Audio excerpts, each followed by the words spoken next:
રાજકોટમાં પાણી જગના વિક્રેતાઓને ત્યાં કાર્યવાહી કરવામાં આવી છે। આરોગ્ય વિભાગ દ્વારા 49 જગ્યાએથી સેમ્પલ લેવામાં આવ્યા। લોકોના આરોગ્ય સાથે ચેડા કરતા આ લોકો સામે કાર્યવાહી કરવામાં આવી છે। 49 માંથી 44 સેમ્પલમાં બેક્ટેરિયા વધુ મળ્યા છે। પાણીના જગમાં બેક્ટેરિયાનું પ્રમાણ વધુ મળ્યું એટલે લોકોના આરોગ્ય સાથે રીતસરના અહીં ચેડા કરવામાં આવતા હતા। આરોગ્ય વિભાગે વેચાણ બંધ કરવાનો આદેશ કર્યો છે। તો લોકો આ પાણીના જગ લેતા હોય પરંતુ આ પાણીમાં બેક્ટેરિયાનું પ્રમાણ વધુ હોય છે જે સીધી રીતે લોકોના આરોગ્યને મોટા પાયે નુકસાન કરે છે। રાજકોટમાં આરોગ્ય વિભાગ દ્વારા કાર્યવાહી કરવામાં આવી અને જેમાં પાણીના જગમાં બેક્ટેરિયાનું પ્રમાણ વધુ મળ્યું।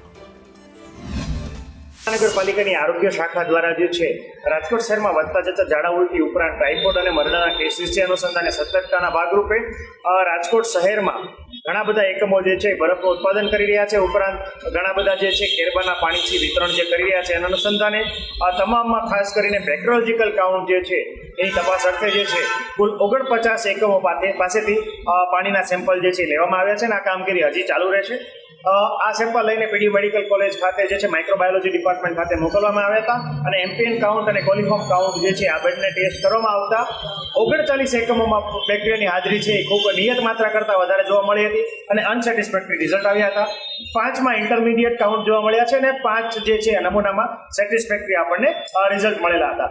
આ અનુસંધાને 49 જેટલા એકમો જે છે એમને હાલ જે છે જીપીએમસી એક્ટની આરોગ્ય અંગે ન્યુસન્સ ફેલાવવા માટેની જે કલમ અન્વયે જે છે એક નોટિસ ઇસ્યુ કરવામાં આવી છે।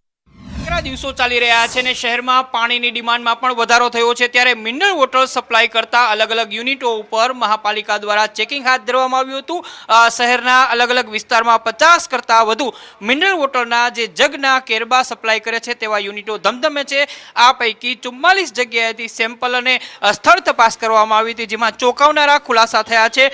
અલગ અલગ 39 જેટલા નમૂનાઓ છે એ ફેલ થયાનું અથવા તો એમાં નિયત માત્રા કરતાં બેક્ટેરિયાનું પ્રમાણ વધુ હોવાની વિગતો સામે આવી છે। આ તમામ જે ઉત્પાદકો છે તેમને નોટિસ ફટકારવામાં આવી છે। ત્યારે સંદેશ ન્યૂઝની ટીમ પહોંચી છે લક્ષ્મીવાડી સ્થિત એક પાણીનું જે મિનરલ વોટરના કેરબા સપ્લાયનું યુનિટ છે। આપણે તેમના સંચાલકની સાથે વાત કરીએ। જગદીશભાઈ, તમારે ત્યાં પણ ચેકિંગ માટે આવ્યા હતા? હા, અમારે ત્યાં પાણીનું ચેકિંગ માટે આવ્યા હતા અને પાણીનું સેમ્પલ પણ લઈ ગયા હતા અને એમાં એવું કહેવાનું એવું છે થોડાક આમાં બેક્ટેરિયાનું પ્રમાણ વધારે છે। તો જે કાંઈ બેક્ટેરિયાનું પ્રમાણ વધારે હોય તો હું જે પ્લાન્ટની અંદર જે કાંઈ રિનોવેશન હોય જે કાંઈ એની સર્વિસ કરવાની હું કરું અને દર મહિને 3 મહિને તો હું સર્વિસ કરું જ છું પણ હવે દર મહિને કરાવીશ જેથી કરીને કોઈને આ પ્રોબ્લેમ ન ઊભો થાય। જગદીશભાઈ, નોટિસ આપી છે આરએમસીએ બંધ કરવાની કે કાંઈ ફેરફાર કરવાની? અમને નોટિસમાં એવું કીધું પહેલાં તમે બધું સાફસૂફ કરાવો, તમારો રિપોર્ટ પાસ થાય પછી તમે ચાલુ કરો। અમે આ કાલથી જ બંધ કરી દીધો છે।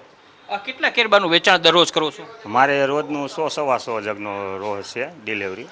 ઓકે, અત્યાર સુધી જે પ્રકારે પાણી મિનરલ વોટર તમે કરતા હતા યુનિટ કઈ રીતે કામ કરતું તો એમાં શું શું ધારાધોરણોનું પાલન કરતા તમે?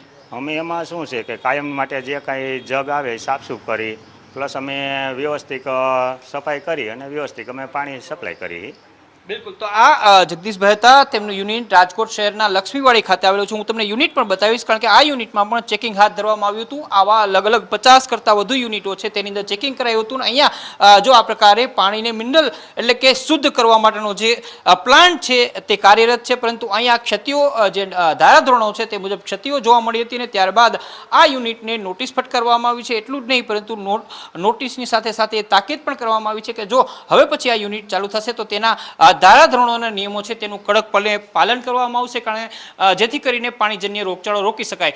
મહત્વની વાત એ છે કે લગભગ 1 વર્ષ બાદ મહાપાલિકા દ્વારા આ પ્રકારનું ચેકિંગ હાથ ધરાયું છે અને હવે કાર્યવાહી કરવામાં આવી રહી છે।